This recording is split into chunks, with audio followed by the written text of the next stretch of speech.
There's a skill crucial to coaching, which I would bet you've never thought about before. You know why I'm so confident? Because this is a skill none of us ever really think about or learn about, no matter who we are. Listening. Think about the other forms of communication.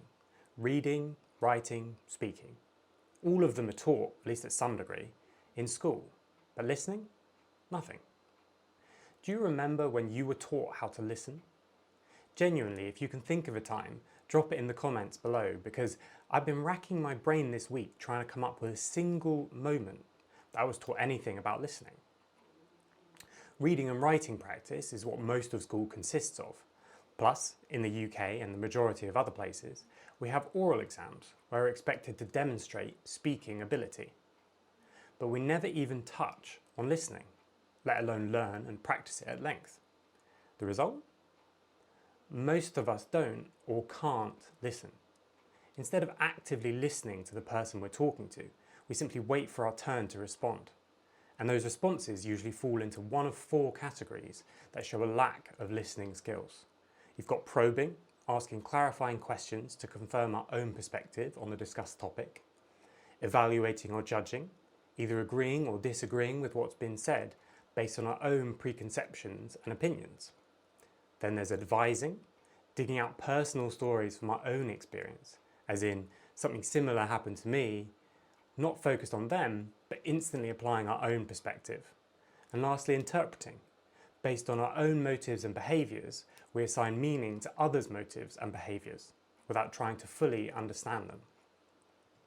Now, if you think about the role of a coach, do any of these sound like great coaching responses? Probably not. But when I go through each one, I recall 100 similar conversations happening in team environments. In his book, The 7 Habits of Highly Effective People, Stephen Covey puts seek first to understand, then be understood at number 5.